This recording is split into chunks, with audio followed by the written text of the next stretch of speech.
So we come to the issue of the case. Does the termination of the contract between the HHS and Philips resemble a lawful termination? For the reasoning, we're going to examine the following three questions.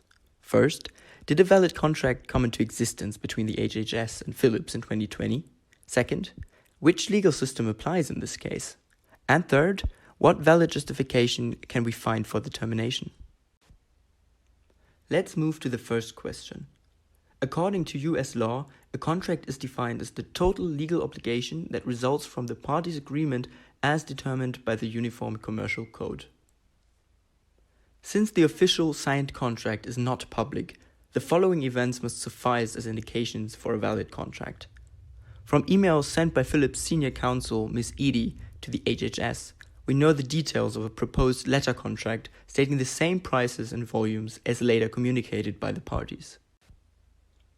On April 8, 2020, the HHS issued an official statement to announce the closing of a contract with Philips under the Defense Production Act. At the same time, Philips also issued a statement on the company website confirming the contract.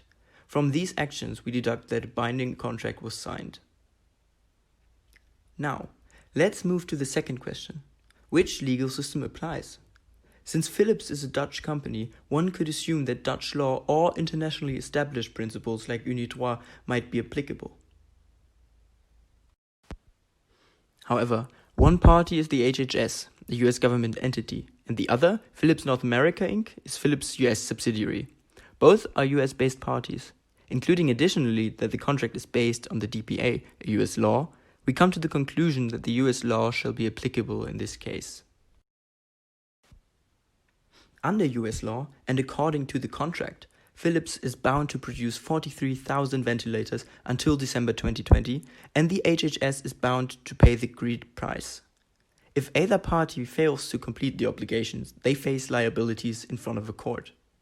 However, a contract can be modified or terminated if agreed by the parties or for causes provided by the applicable legal system. And one justification for termination of contract is the non-performance of a contract partner.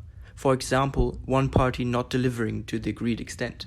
In this case, Philips had delivered in full accordance with the contractual obligations. Also, Philips was willing and able to continue performing the contract until completing the contractual obligation. Therefore, usual causes for terminations do not find application, and we must examine other applicable causes.